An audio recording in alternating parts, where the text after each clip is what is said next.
Hey Gear Seekers, I'm Nick. For a while I've been wanting to make my daily driver a little bit smaller. The main limitation is the fact that I've got this Threadripper machine and it requires 2 GPUs for all the things that I use it for. Now, it's not a gaming machine. In fact, the machine doesn't even have any games installed on it at all. The machine is actually the one that I use to edit all of the videos with on the channel. The machine's been inside the Cooler Master H500M since that case came out, but it's just taking up too much space, and those dual tempered glass panels make it extremely heavy, and yeah, it just makes it this huge mission to move it around. When Cooler Master teased their brand new Master Box NR600 case at CES, I knew that I had to check it out. And yeah, when the first one landed in Australia, guess who got it? Any guesses? In this video, I'm transferring the PC that I used to make all of the videos on the channel with into the brand new Cooler Master Master Case NR600.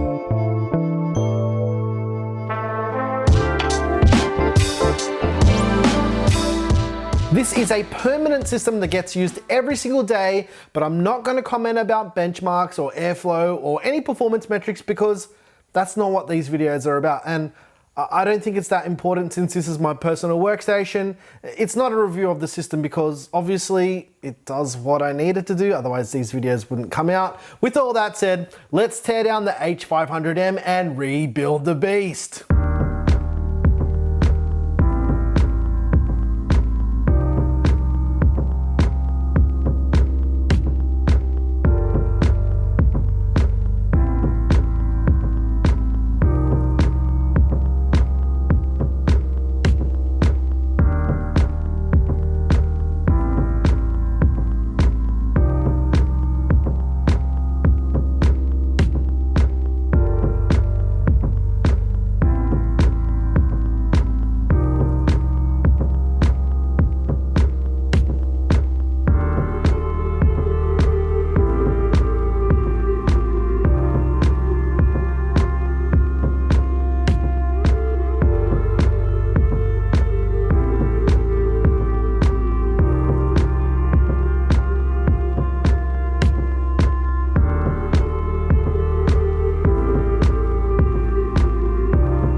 Let's talk parts because I know you guys will want to know. The motherboard is the ASRock X399 Professional Gaming. This is actually a pretty excellent workstation board despite the gaming name. It's got 10 gigabit Ethernet on board as well as 3 M.2 slots. In fact, our Threadripper server even uses this motherboard as well. The CPU is the AMD Ryzen Threadripper 1950X. The 1950X is a 16-core, 32-thread content creation monster. It has been the best purchase that I've ever made as far as CPUs are concerned. Yes, I did actually buy this CPU at full retail price when it came out. It's not a review sample. It was very expensive and it's worth every single cent. The two GPUs are the Gigabyte GTX 1080 G1 gaming cards. I bought both of these when they came out for content creation, and with the combined CUDA core count for rendering and now with the creator ready drivers as well, these cards are absolutely perfect for my workflow. I've been debating whether or not to swap them out for two Radeon 7s, but I think the additional power draw doesn't make much sense at the moment. Maybe I'll build a new editing rig later on in the year. We'll see. To cool the Threadripper 1950X, I'm using the Cooler Master ML360 TR4 edition. It's got a new cold plate that covers the entire TR4 IHS, and it's reduced my overall temperatures by around 10 degrees at idle and full load. It's a great cooler for Threadripper. The RAM I absolutely swear by for these types of workstations is 64 gigabytes of Corsair LPX at 3200 megahertz. If you were to ask me what the most reliable RAM is for your mission critical system that wasn't ECC memory, I will always recommend LPX. We use it in all of our mission critical systems. RGB isn't important to me when I'm needing reliability, let's be honest. I'm gonna do something a bit different now and talk about the fans and the lighting, because for some reason, people find it really hard to read a parts list in the description where it's linked in every single video. I'm sorry, but no, not really. For the fans, we use the Cooler Master MF120R and the MF140R addressable RGB fans connected up to the Cooler Master Mini ARGB controller that I flashed with the firmware from the full-size controller for full software control. There's also a Cooler Master RGB light bar connected to the top of the case as well, but yeah. All of this stuff is in the description if you guys are interested. Lastly, the case. It's the brand new Cooler Master Masterbox NR600. This case is a budget-focused airflow-centric case with an open mesh front. And when I saw the case for the first time, it instantly gave me that NZXT H500 vibe, but with an open front that allows you to install a 360mm radiator up the front. And this is the deciding reason as to why I wanted to move my editing rig into it. I love the H500 from NZXT, and it feels like this is kind of like Cooler Master's answer to that case. It's small, but it's not too small. It's got a great understated look. It looks very nice, and it's like kind of this workstation-y type of case, but unfortunately, it's still not perfect. The cable cutouts and pass-throughs I feel are quite nice. They're actually a bit longer than you traditionally find, so cable management is pretty easy. Even with the amount of hardware that I jammed into this case, it wasn't really that hard to clean up. One of the only things I didn't like about it though was the amount of space you have for your power supply. I'm using the Corsair HX850i with custom sleeve cables coming out of the PSU, and with all of the cables I need to power my system, the power supply wouldn't go in without me getting a little bit creative. I had to unplug all of the PCIe power, the CPU power connectors, the 24-pin power connector for the motherboard as well, and I had to get the PSU in on this weird angle and then kind of hang the connectors out and plug everything in. Well, it was a nightmare. The clearance is pretty tight. I'd love to see the 3.5-inch hard drive bays being removable, because that way the PSU length wouldn't matter at all. Well, as long as you weren't using mechanical drives like I have. But yeah, it would be nice if you could just slide it up. There's actually a bit of room there. If you have a 180mm long PSU like I have, you probably shouldn't buy this case, but if you're wanting to use anything smaller, you'd have no problems fitting it in at all. You can get creative if you want though, if you really wanted to get it to fit in. From the amount that I've used this already, and mainly with the editing of this video and rendering some other stuff that I've done as well, the airflow is pretty good. Now I'm getting the same temperatures with the NR600 that I was getting with the H500M on both CPU and both GPUs. I'd say that the airflow is pretty spot on considering how good the H500M's airflow is. The last thing that I would love to have seen on this is USB Type-C on the front panel. Well, rather the top panel, but yeah, you get the idea. At the end of the day, for me personally, it's no biggie. Overall, I'm happy how this little bit of a personal / editing rig case refresh is looking and how it's performing. I think I achieved the real aim of this build, and that was to make it smaller and not sacrifice performance. If you're interested in any of the parts in this build, including fans and additional lighting and all that jazz, you can find links down there in the description. Also, if you guys want any of the music that I make featured in these videos, check out our Patreon. Yes, I make all the music too. If you like this video, please like and subscribe. If you didn't like this video, you know what to do. Tell us what you hated about it. Once again, thank you so very much for watching. I'm your boy Nick with Gear Seekers. You peek, we seek. And I actually really like the NR600. It does have that NZXT H500-ish vibe, but yeah, it's got better airflow, and that's always a great thing. And yeah, it's smaller, so yeah, I did what I wanted to do. Thanks for watching.